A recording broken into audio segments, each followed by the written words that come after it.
기도하겠습니다. 여러 성도님들을 주님의 생명의 말씀으로 인도합니다. 예수님께서 비유로 말씀하시기를 따라서 하십니다. 천국은 어떤 사람이 씨를 뿌리는 것과 같으니, 천국 비유를 말씀하시는데, 여기 어떤 사람은 하나님을 말씀하십니다. 하나님은 씨를 뿌리시는 하나님이세요. 예수님을 말씀하십니다. 예수님은 씨를 뿌리시는 분입니다. 여기에 씨는 하나님의 말씀, 복음이라고 말씀을 드렸습니다. 그리고 이제 네 종류의 밭을 소개하는데요. 자, 기본적으로 어떤 밭? 길가밭, 그 다음에 돌짝밭, 그리고 가시떨기밭, 그리고 옥토밭이 있습니다. 자, 이 네 종류의 밭은 처음부터 각기 따로따로 있는 본래부터의 그 밭이 아니라 사람 마음속에 있는 그 네 종류의 밭이라고 말씀드렸습니다. 사람은 태어날 때부터 다 원죄의 소성을 가지고 태어나기 때문에, 그리고 우리 속에 있는 이제 가시떨기와 같은 그런 성향의 밭도 있고, 또 길가밭과 같은 그런 기질도 있고, 또 돌짝밭과 같은 그런 모습도 있고, 또 그런가 하면 또 옥토밭이 될 수 있는 그런 성향도 있습니다. 결론적으로 하나님 우리의 마음밭이 좋은 밭, 옥토밭 되기를 원하십니다. 그런데 우리는 태어날 때 원죄를 기질을 가지고 태어났기 때문에 할례받지 못한 기질들이 우리 속에 있어서, 다듬어지지 못한 그런 모습들이 우리 속에 있어서 하나님 이런 밭들을 이제 개간하시고 이렇게 가꾸어지기를 원하시는데요. 하나님 우리에게 이런 밭을 개간할 수 있는 좋은 영적인 두 가지 연장 툴을 주셨는데, 첫 번째는 에스겔 36장 26절의 말씀처럼 내가 내 영을 너희 마음속에 두리니, 그래서 그 딱딱한 마음을 부드러운 마음으로 만들 것이며 하심으로 이제 성령을 우리들이 쟁기를 주셔서 우리의 마음밭이 옥토밭 되기를 그렇게 원하십니다. 자, 두 번째 연장은 말씀에 이제 도구를 주셔서 그 말씀으로 잘 개간해서 우리가 오늘 주의 말씀을 받고 옥토밭 되기를 원하십니다. 사랑하는 성도 여러분, 주님을 사랑하는 성도들이라면 누구나 다 내 마음밭이 잘 개간이 되어서 점점 이전보다 마음밭이 더 좋아지고, 그리고 옥토밭 되기를 소망하는 줄로 믿습니다. 또 하나님이 우리의 마음을 옥토밭처럼 만들어서 거기에서 때가 되면 하나님은 100배로 열매 맺게 하시고 60배로 열매 맺게 하시고, 때가 되어 눈물 흘리며 씨를 뿌리는 자는 기쁨으로 그 곡식단을 가지고 돌아올 것이라고 하셨는데, 이런 열매의 축복이 여러분 가운데 가득하시기를 주의 이름으로 축복합니다. 자, 지난주에 길가밭은 어떤 밭인가? 길가밭은 한마디로 말을 하면 주님을 믿지 않는 자를 말씀드린다 그랬어요. 누가복음 8장 12절에 보시면, 자, 한번 다 같이 합독하십니다. 길가에 있다는 것은 말씀을 들은 자니 이에 마귀가 가서 그들이 믿어 구원을 얻지 못하게 하려고 말씀을 그 마음에서 빼앗는 것이요 그랬습니다. 그래서 새들이 와서, 새는 악한 자라고 말씀드렸고 악한 자는 영적으로 마귀라고 주님이 불러주시면서, 마귀의 목적은 어떻게 하든지 말씀을 믿지 못하게 하는 거죠. 믿지 못하면 구원이 없기 때문에 구원을 받지 못하게 하는 것이 마귀의 목적입니다. 궁극적으로 천국까지 못하게 하는 것이 마귀의 목적인데요. 그래서 길가밭이라고 하는 것은, 이것은 주님의 말씀을 믿지 않는 불신앙의 마음. 그런데 이 세상의 모든 사람들 마음속에는 이 마음이 있습니다. 여러분 처음 교회 나오실 때, 아니 어떤 분은 신앙생활 어느 정도 하신다고 하면서도 불구하고 어떤 말씀은 내가 믿지 못하겠다. 이건 상식과 논리적으로 맞지 않아. 그 상식과 논리와 경험이 지극히 개인적인 겁니다. 사람들의 이성이죠. 근데 하나님은 인생이 아니시고 하나님은 전능하신 하나님이신데, 내가 못하고 사람들이 못한다고 해서 하나님이 못하시는 하나님이 아니시잖아요. 그런데 인간은 나는 믿지 못하겠어, 나는 이해가 안 돼, 어떤 부분은 믿어지지만 어떤 부분은 믿지 못하겠어. 그래서 말씀을 받아들일 수 없는, 믿을 수가 없는 이런 불신앙들의 마음들이 세상 사람들에게는 다 있을 뿐만 아니라 심지어 교회 다니는 사람들조차에도 그런 마음이 있을 수가 있다는 거예요. 그래서 이런 마음밭이라고 하면은 나의 영적으로 진단할 때 나는 지금 어떤 마음밭인가? 그런 마음밭이 있을 때마다 여러분 성령으로 말씀으로 잘 개관하시기를 주의 이름으로 축복합니다. 어쨌든 마귀의 목적은 하나님의 말씀을 믿지 못하게 하는 것. 여러분들 중에 나는 하나님 말씀을 70%는 믿을 수가 있어. 그런데 30%는 믿을 수가 없어. 그 30%를 빼앗긴 겁니다. 나는 90%는 믿을 수가 있지만 어떤 사람은 그래요. 나는 예수님을 믿습니다. 근데 부활은 믿지 못하겠습니다. 그게 말이 안 된다는 거죠. 나는 하나님의 살아계심을 믿습니다. 그런데 하나님이 창세기 1장 1절에 천지를 창조하신 것은 나는 받아들이기 힘들어요. 그 말씀 빼앗긴 겁니다. 그래서 우리 마음속에 아직까지는 믿는 자들의 마음속에 불신앙이 남아있다고 하는 것이죠.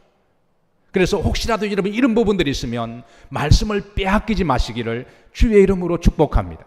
그게 점점 자라가게 되면 나중에는 새들이 와서 빼앗아버리고, 나중에는 그 목적은 믿지 못하게 하는 것이고 구원받지 못하게 하는 것이고 천국 가지 못하게 하는 마귀의 목적이니까 여러분 불신앙의 세상 속에 살아가면서 그런 것들을 빼앗기지 마시기를 주의 이름으로 축복합니다. 사실 이 세 종류의 나쁜 밭들 중에 옥토밭은 좋은 밭이니까 제가 지난주에 말씀드렸습니다. 우리가 가장 그리스도인들이 경계해야 될 밭은 길가밭이라고 말씀드렸어요. 듣기로는 돌밭, 가시떨기가 더 나쁜 밭 같지만 그래도 이 돌밭과 가시떨기 기본적으로 말씀을 믿는 사람들이거든요. 그런데 길가밭은 기본적으로 말씀을 믿지 않는 불신앙적인 마음을 말합니다. 여러분이 이 세상에는요, 믿는 사람들이 더 많을까요? 믿지 않는 사람들이 더 많을까요? 수리적으로 인류의 인구가 한 77억, 이제 78억을 가까이 간다 그러죠. 그러니까 78억 인구 가운데 통계적으로 소위 기독교라고 말하는 그 인구가 한 11억, 10억 된다 그러죠. 그러니까 배수로 말을 하면 7배가 지금 믿지 않는 사람들 많은 거죠. 그런데 우리끼리 하는 말이지만 정말 그 11억 인구 가운데 복음의 비밀을 알고 정말 종교인들은 빼고 정말 본어겐한 신실한 그리스도인들은 얼마가 될까요? 정확하게 우리가 그 수는 헤아릴 수 없지만 믿는 자가 적을 것입니다. 그런데 안타까운 것은 이 믿는 자들의 이 non-believer들이 점점 더 늘어나는 데 문제가 있다는 거예요. 유럽 하면 기독교 국가로 알려져 있습니다. 적어도 60년대, 70년대는 그랬습니다. 그런데 지금에 와서는 더 이상 기독교 국가라고 유럽인들조차도 그렇게 말을 하지 않습니다. 1960년대, 70년대만 하더라도 유럽 나라들 가운데 90%가 크리스찬들이었습니다. 그 90% 크리스찬들 중에 90%가 로드스데이, 주일이 되면 교회에 갔습니다. 그런데 지금은 10%도 교회를 가지 않습니다. 그리고 나머지 사람들도 교회를 90%가 교회 갔던 사람들이 교회를 가지 않는 그 사람들도 자신들이 이제 교인이다 말하는 것을 그렇게 비중 있게 생각하거나 중요하게 생각하지 않는다라는 거예요. 내가 예수님을 믿는다, 이런 부분에 대해서 그렇게 별로 관심이 없다라는 것이죠. 점점 줄어들고 있다가 교회가 세상 매물로 나오기 시작합니다. 그래서 어떤 교회는 팔려서 아파트로 개조가 되고 또 호텔로 개조가 되고 어떤 데는 학교로 개조가 되고 어떤 곳은 카페로 교제가 됩니다. 그래서 유럽의 어느 카페에 가면 카페 이름이 천국과 가장 가까운 카페, 이름이 그래요. 그 웅장했던 고딕 양식의 엄청난 큰 으리으리한 교회가 카페로 바뀌어서, 그런데 그래도 그것도 안타까운데 그나마 더 안타까운 것은 어떤 교회는 팔려서 술집으로 개조가 되고 어떤 곳은 이슬람 사원에 넘어가는 교회가 빼앗긴 겁니다. 교인들이 빼앗긴 거죠. 그런데 이런 영적 전조 현상이 지금 우리나라에도 서서히 지금 더 지경이 넓어지고 있습니다. 교회가 매물로 많이 나오고 있고요. 교인들이 점점 세상으로 믿음을 떠나서 떠나고 있습니다. 이번 코로나로 인해서 바이러스 때문에 2년 반 동안에 한국 교회와 성도들이 얼마나 많이 세상으로 나갔는지, 믿음이 빼앗기는지 심히 우려가 됩니다. 사랑하는 성도 여러분, 한국 교회가 그 교회가 빼앗기지 않기를 기도하십시다. 한국 교인들이 세상에 빼앗기지 않기를 기도하십시다. 여러분들의 믿음이 새들이 와서 먹어버리지 않기를 기도하십시다. 여러분들의 자녀들이 세상에 빼앗기지 않도록 기도하십시다. 이게 바로 여러분 길가밭입니다. 길가밭은 점점 더 늘어나고 있습니다. 자, 두 번째 돌밭인데요. 자, 돌밭은 어떤 밭을 이야기할까요? 기본적으로 믿는 자들입니다. 기본적으로 말씀을 믿는 자들인데요. 자, 20절 말씀입니다. 다 같이 한번 합독하시죠. 돌밭에 뿌려졌다는 것은 말씀을 듣고 즉시 기쁨으로 받되. 그러니까 말씀은 들립니다. 그리고 기쁨으로 받습니다. 기본적으로 믿는 밭이라고 하는 것이죠. 자, 그런데 21절에 보시면, 자, 다 같이 합독합니다. 후렴절에 보시면 곧 뭐 하는 자요? 넘어지는 자다. 그러니까 자주 넘어지는 자다. 이 넘어지는 자라는 말을 성경에 좀 다양한 언어로 번역이 되었는데요. 이게 고린도후서 11장 29절에 보시면 실족하다라고 번역했습니다. 그러니까 실족이라는 말은 길을 가다가 발이 스텝이 꼬여서 넘어지는 걸 이야기를 하죠. 어떤 경우는 자기 스텝에 꼬여서 자기가 잘못해서 넘어지는 경우도 있어요. 어떤 경우는 남이 태클을 걸어서 뒤에서 그냥 태클을 걸어서 넘어지는 경우도 있습니다. 마태복음 4장 3절에 보면 시험하는 자라고 되어 있습니다. 가로 열고 근본적으로 시험하는 자가 누군가요? 마귀라는 거예요. 마귀는 넘어지게 하는 자고 시험 들게 하는 자고 실족하게 하는 자임을 알려주고 있습니다. 나의 영성을, 나의 마음밭을 우리가 진단할 때요, 내가 만약에 자주 넘어진다, 자주 시험 든다, 별것 아닌 것 가지고 말 한마디에 넘어지고 삐지고 그런다면 우리는 내 마음밭이 어떤 마음밭이다?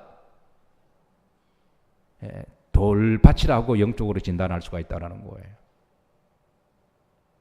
그런데 주님께서는 무엇 때문에 넘어지는지 영적으로 진단해 주시는데요. 21절입니다.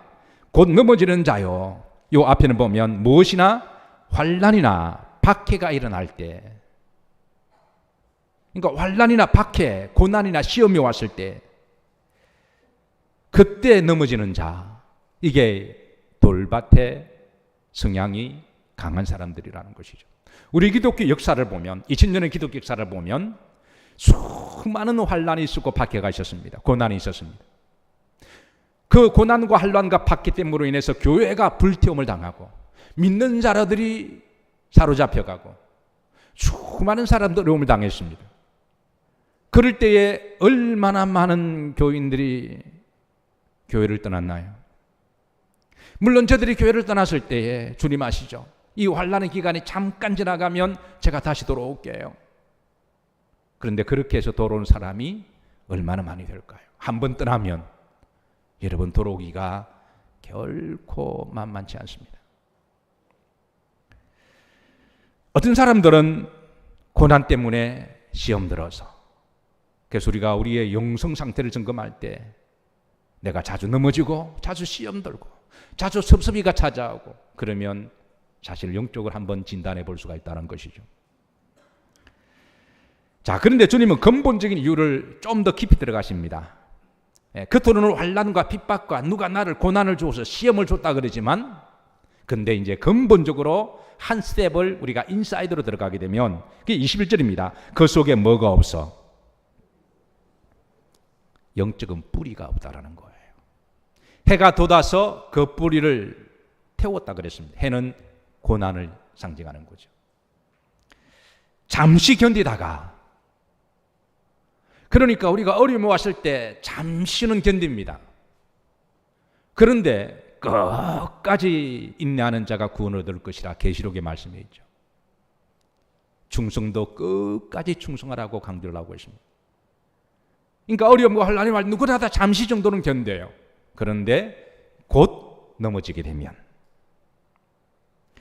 사랑하는 성도 여러분, 환난과 박해, 고난, 시험은 무엇과 같아? 돌과 같다는 것을 기억하시고, 혹시 내 속에 믿음 생활하시다가 이런 부분들이, 넘어지는 일들이, 시험당하는 일들이 오면 여러분 성령으로 개간하시고 말씀으로 잘 돌돌을 걸러내시기를 주의 이름으로 축복합니다. 사실 우리가 한평생 믿음 생활하면서 한 번도 환난의 시대가 없는 사람이 있을까요? 살아가면서 한 번도 고난 안 당하는 사람이 있을까요? 누구나 다 나름대로 어려움과 환난과 아픔을 당하고 살아가죠.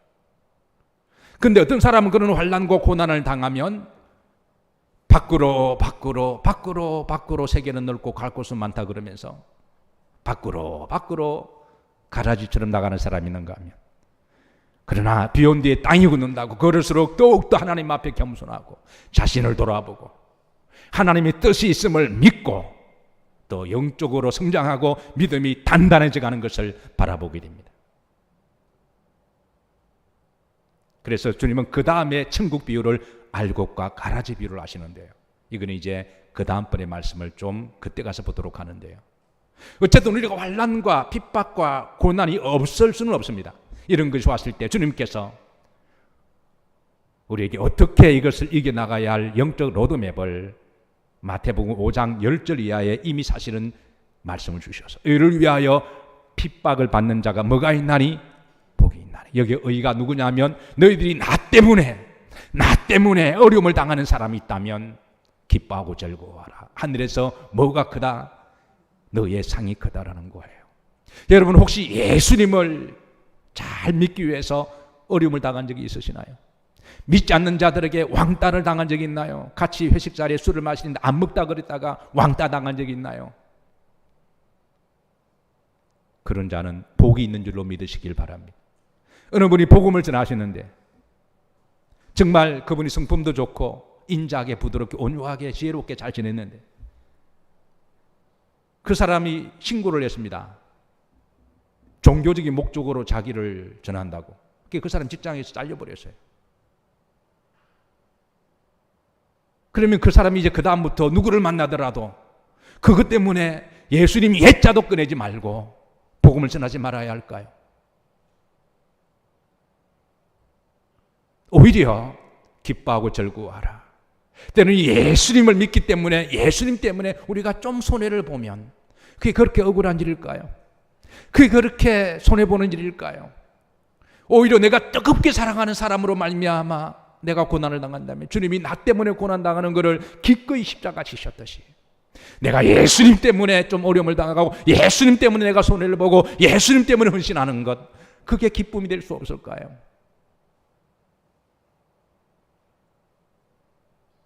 그 기쁨이 우리 가운데 있으시기를 기도하고 축복합니다. 자, 세 번째 가시떨기 밭입니다. 7절입니다. 다 같이 합독합니다. 들으는 가시떨기 위에 떨어짐에 가시가 자라 수교를 막았고, 이 가시떨기도 기본적으로 예수님을 믿는 사람이에요. 말씀을 받고 기쁨으로 받습니다. 말씀을 받고 믿고 기쁨으로 받습니다. 자, 마가복음 4장 18절입니다. 후렴지를 보시면 말씀을 듣기는 하되, 두 번째 문제는 마태복음 14장 20절에 보면 후렴절입니다. 무엇을 못하는 자요? 결실을 못한 자라는 거예요. 말씀이 마음밭에 떨어졌고 그리고 뿌리도 내립니다. 그런데 결국은 열매죠. 우리 믿음 생활에 결국은 뭐니 해도 열매인 줄로 믿습니다.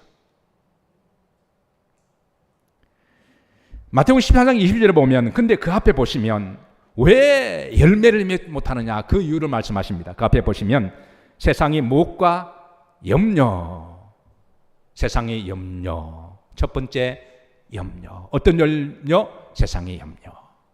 이 염려라는 말은 메림나우라는 말인데요, 동사 메림나우에서 메림나 명사가 파생되었죠. 이 말은 마음을 쪼개다라는 뜻을 가지고 있습니다. 성경에 우리들에게 너희 모든 염려를 여호와께 맡기라. 의인의 요동함을 허락지 아니하야 하신다. 세상의 염려는 우리 마음을 불신앙으로 만듭니다. 우리의 마음을 두렵게 만듭니다. 우리의 마음을 신앙적인 마음에서 찢어버립니다. 이 염려는 가시와 같습니다. 그래서 여러분, 이 세상의 염려가 우리 속에 가득히 말 때 여러분의 그 염려를 기도하시고 여호와께 맡기시기를 주의 이름으로 축복합니다. 두 번째, 재물의 유혹이라고 말씀하고 있습니다. 물질이 때로는 가시가 되기도 합니다. 물론 물질 자체는 중성이어서 물질을 많이 가지고 있다고 하는 것은 나쁜 것은 아닙니다. 그러나 그 물질이 때로는 목적 없는 물질 자체가 욕심이 되거나 그러면 그 물질이 때로는 가시가 될 수가 있다는 거예요. 물질 때문에 만약에 그 가족끼리 분쟁이 일어난다면 그건 그 가족의 가시는 거죠. 물질 때문에 사람 사이에 원수가 된다면 그거는 두 사람을 찌르는 가시가 되는 거죠. 물질 때문에 내 신앙에 시험이 된다면 그 물질은 그 사람에게 가시가 되는 거죠. 누가복음 18장 18절에 보면 어떤 부자 관리가 예수님께 왔습니다. 예수님이요, 내가 어떻게 하면 영생을 얻겠습니까? 이 사람은 상당히 큰 부자라고 알려지고 있습니다. 그러니까 먹고 사는 문제, 노후 문제 다 해결된 거예요. 근데 문제는 이제 영적인 두려움, 천국에 관한 물음이었습니다. 천국도 가고 싶은데, 이 땅에 천국을 누리다가 천국도 가고 싶은데 이게 확신이 안 서는 거예요.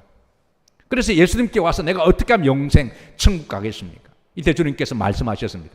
천국 가는 말씀을 하셨습니다. 그런데 이 사람의 반응이 바로 23절입니다. 누가복음 18장. 다 같이 한번 합독하실래요? 그 사람이 큰 부자이므로 이 말씀을 듣고 심히 많이라 근심했다라는 거예요. 그러니까 물질 때문에 내 신앙이 떨어지거나 물질 때문에 주의 말씀에 순종할 수가 없다면, 물질 때문에 시험 들었다면 그건 물질이 그 사람에게 가시가 된 거예요. 세 번째, 세상의 향락입니다. 누가복음 8장 14절에 보면 주님께서 누가복음에 한 가지 더 말씀을 해주고 계시는데요. 한번 보십시다. 합독합니다. 가시떨기에 떨어졌다는 것은 말씀을 들은 자이나 지내는 중 이생의 염려와 재물, 이 두 가지는 이미 마태복음 말씀하셨어요. 자, 세 번째 한 가지 더 말씀하십니다. 향락의 기운이 막혀 결실하지 못하는 자다. 세상적인 향락, 이게 때로는 우리가 즐겁게 살아가는 것은 좋은 일입니다. 기쁘게 살아가는 것은 성경이 요구하는 바입니다. 그런데 세상적인 향락, 세상적인 쾌락, 세상적인 즐거움과 성령 안에서, 주님 안에서 누리는 즐거움과 구분해야 된다고 하는 것이죠. 여기는 향락은 세상적인 향락을 이야기하는 것이죠. 아브라함이 부르심을 받고 가나안 땅에 갈 때입니다. 여정 가운데 가나안 땅은 천국을 궁극적으로 예표를 하죠. 그런데 아브라함과 함께 하나님의 말씀을 받고 따라간 자가 있습니다. 그 중에 조카 롯이 있었죠. 잘 따라가다가 옆으로 샜습니다. 옆으로 샌 곳이 어딘가요? 소돔과 고모라입니다. 롯이 가나안 땅을 가다가 옆으로 샌 것은 소돔과 고모라가 살기가 너무 좋고 너무 즐기기 좋은 곳이어서 거기에 들어간 것이죠. 주님은 마지막 시대 영적인 특징 가운데 하나가 소돔과 고모라 같을 것이다. 노아 시대와 같을 것이다. 이 두 시대의 공통적인 특징이 있다면 다 향락의 시대라고 하는 것이죠. 그래서 주님께서는 마지막 때 내가 믿는 자를 보고 있느냐, 그러니까 참 믿는 자, 진짜 믿는 자를 보고 있느냐, 그렇게 주님께서는 우리에게 미리 말씀을 하셨습니다. 오늘 현대를 이끌어서 소위 향락의 문화라고 이야기합니다. 이제는 돈만 있으면 뭐든지 할 수 있는 시대입니다. 건강만 있으면 어디든 갈 수가 있고요. 마음만 먹으면 어떤 것도 즐길 수가 있습니다. 그리고 그 어떤 것을 내 돈 가지고 뭘 하든 간에 누가 정죄도 하지 않는 그런 시대입니다. 요즘 전 세계적으로 원숭이 유투장 때문에 비상이 걸렸습니다. 아마 외국에 나갔다 들어오시면 아마 질본청에서 바로 연락 갈 거예요. 인천공항에 바로 문자가 뜹니다. 들어올 때부터 문자가 계속 들어와요. 혹시 원숭이 두창이 없는지.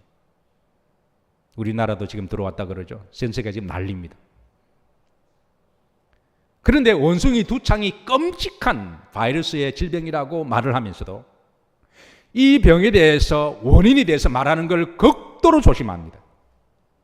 물론 의견이 약간의 차이가 있겠지만 어쨌든 인간의 그 쾌락으로, 성적인 타락으로 말미암아 생긴 질병들이 많이 있잖아요. 에이즈도 그렇고요. 그런데 그것이 성적인 문란 때문에 일어났다라고 말을 하게 되면 그 사람은 무슨 욕을 들을 수가 있습니다. 그 말하지 말라는 거예요. 그런 것 가지고 정죄하지 말랍니다. 그리고 그냥 병 걸렸으니까 불쌍히 여기고 도와줘야 된다라는 거예요.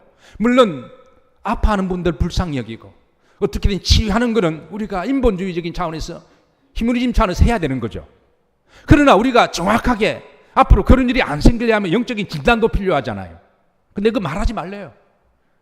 그냥 마음대로 즐기다가 마음대로 하고 싶은 거 하다가 그러면 그런 병이 덜컥 걸리면, 그래서 때로는 향락이, 세상적인 즐거움이 나중에 그 사람을 찌르는 가시가 될 거라는 거예요. 등산 가는 거 좋습니다. 저는 반대하지 않아요. 즐겁게 사는 것, 취미생활 좋다고 생각, 뭐 등산뿐만 아니라 뭐든지. 그런데 어떤 사람은 즐겁게 취미로 갔다가 그 가서 이상한 사람 만나서 이상한 짓 하는 거 다른 거라는 거예요. 세상적인 향락이 그 사람에게 때로는 가시가 될 거라는 거예요. 여러분 혹이라도 기뻐하시되 주 안에서 기뻐하시기를, 주 안에서 기뻐하는 법을 빨리 배우시기를 주의 이름으로 축복합니다.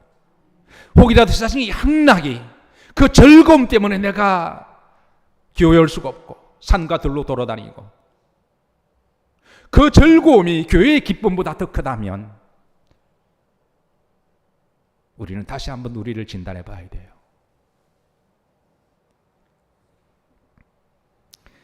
하나님께서는 우리들에게 영적인 툴을 주셨습니다. 잘 개간하시기를 주의 이름으로 축복합니다. 자, 한 가지 우리가 말씀을 통해서 또 명심해야 될 것인데 7절입니다. 중간절에 보시면 따라서 하십니다. 가시가 뭐해서? 가시가 자란다는 거예요. 말씀이 우리 마음밭에 떨어졌습니다. 그리고 그 말씀이 뿌리를 내리니까 믿음도 자라는 거예요. 그런데 여러분, 바울이 일어선 자는 넘어질까 조심하라 그랬잖아요. 믿음이 자라는 것은 참 좋습니다. 그런데 믿음도 자라면서 가시도 자란다는 것을 명심해야 됩니다. 어떤 사람은 교회에서 열심히 봉사합니다. 그런데 교만해질 수가 있다는 거예요. 교만도 자랄 수가 있다는 거예요. 어떤 사람은 열심히 봉사합니다.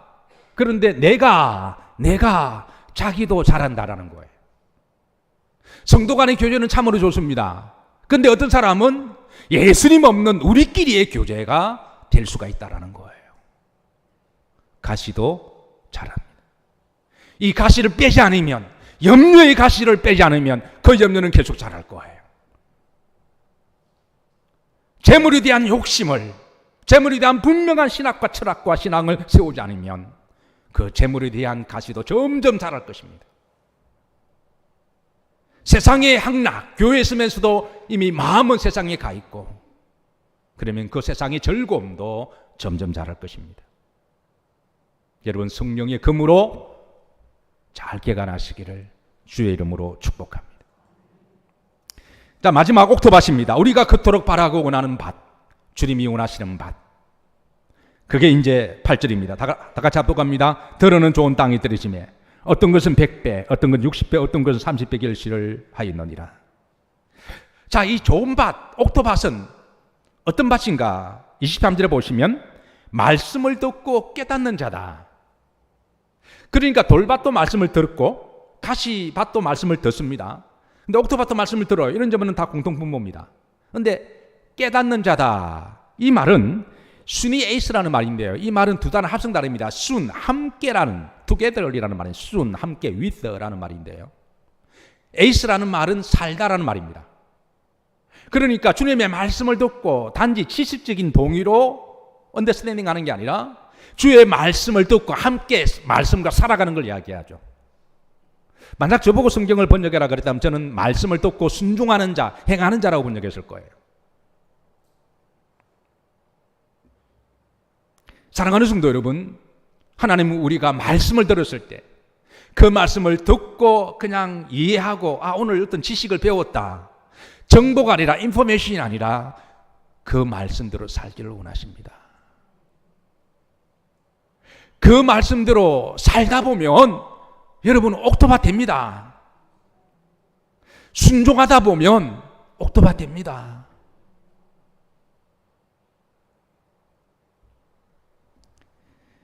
믿음의 결론은 뭐라 그랬나요? 열매라 그랬죠. 아무리 말을 해도 내 믿음 좋다 이야기해도 뭐 몇 년, 몇십 년, 몇 대 그거 열매 없으면 예수님께서 마태복음 7장 16절에 따라서 그들의 열매로 그들의 믿음을 알지니 결국은 열매입니다. 어쨌든 열매입니다. 결국은 열매입니다. 한 가지 우리가 흥미로운 거는요. 이 말씀하고 마칠게요. 하나님이 원하시는 열매와 이 말씀을 들었을 때 사람들이 생각하는 열매가 다소 차이가 있다라는 거예요. 만약에 하나님이 원하시는 열매하고 여러분들이 이 말씀을 잘 아시는 말씀이죠. 뭐 여러분 들었던 말씀이실 테이고 만약에 일치하신다면 여러분 이 말씀을 그동안 제대로 받으신 분들이고 하나님 마음을 기쁘시게 하는 분들이에요. 그런데 의외로 많은 분들이 열매 그러면 뭘 생각하나요? 주로 땅의 열매를 생각합니다. 하나님이 나에게 성공의 열매를 주실 것이다. 말단으로 들어갔다가 그 기업의 오너가 되는 열매, 프로모션을 받고 진급을 하고 이런 세상적인 어떤 이 성공의 열매. 물론 나쁜 건 아닙니다. 제가 이거 아니라고 말은 하지는 않아요. 믿음 생활 잘하고 성실하게 보내진 직장에서 최선을 다해서 일을 하고 지혜와 창조력을 동원해서 그렇게 헌신적으로 하면 반드시 눈에 띄게 되고 프로모션 받고 진급합니다. 어떤 분들은 이 열매 그러면 물질의 열매를 생각합니다. 내가 얼마를 투자했더니 몇십 배가 되었더라. 물론 하나님은 필요하시면 그렇게도 열매를 주십니다. 어떤 사람은 건강의 열매를 생각합니다. 아파서 병들어서 왔는데 기도하고 안수 받았더니 내가 들어올 때는 힘들게 나갈 때는 그냥 외양간에 송아지가 뛰게 돼요. 그게 주로 생각하는 열매들이 다 세상적인 거라는 거예요. 근데 여러분 오해하지 마세요. 이건 하나님 이걸 부인하는 건 아닙니다. 근데 하나님이 원하시는 근본적으로 기뻐하시는 열매는 첫 번째는 성령의 열매들입니다. 그리고 우리가 믿음 생활하다가 이 성령의 열매를 마음속에 맺게 되면 마음은 심령 천국이 되는 거예요. 그 성령의 열매가 있는 가정은 그 가정이 가정 천국이 될 줄로 믿습니다. 성령의 열매가 있는 교회는 그 교회를 하나님께서는 천국과 같은 교회가 되게 하세요. 여러분 이 천국의 복을 누리시기를 주의 이름으로 축복합니다.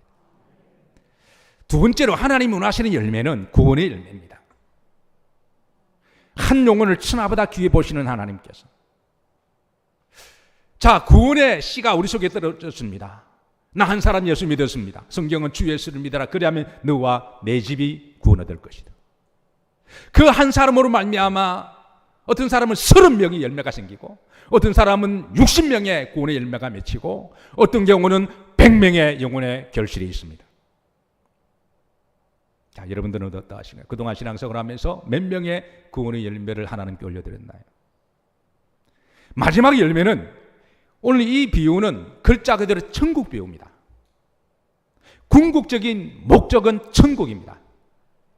그러니까 주의 말씀을 믿고 구원받는 자들은 우리 영혼 한 사람 한 사람이 천국의 구원의 열매가 되어서 다 천국 들어갈 원하시는 거죠. 그리고 천국에서 우리가 주의 이름으로 이 땅에 선신하고 씨를 뿌리고 수고하고 하나님 앞에 주의 이름으로 했던 모든 것들을 하늘나라에서 상급을 주시는데 100배로 어떤 사람은 100배로 어떤 사람은 60배로 어떤 사람은 30배로 영세 가도록 하나님이 천국의 상을 준비하신다는 거예요. 여러분들의 천국에서 받을 상은 얼마쯤 되시나요? 말씀을 정리합니다. 하나님 우리들이 마음밭이 옥토밭 되기를 원하세요. 그런데 우리는 태어날 때부터 다 원죄의 기질을 가지고 태어났기 때문에 우리 속에는 교회를 다닌다고 하면서도 불신앙적인 마음이 아직까지 남아 있습니다. 물론 믿지 않는 사람들은 더 많고요. 어떤 경우는 자주 넘어지고 자주 시험 들고 자주 삐지고 자주 섭섭이가 들어와서 믿음 생활 좀 하려고 그러면 픽픽 넘어지는 이런 돌짝박 같은 마음도 있다라는 거예요. 지난주에 이런저런 이야기하다가 우리 부목사님 중에 한 분이 약간 서운할 좀 일이 생길 법도 하고 그런 일이 생겼는데요. 어느 분이 말하기를 목사님도 시험 드나요? 그렇게 물으시더라고요. 여러분, 목사는 시험 안 들까요?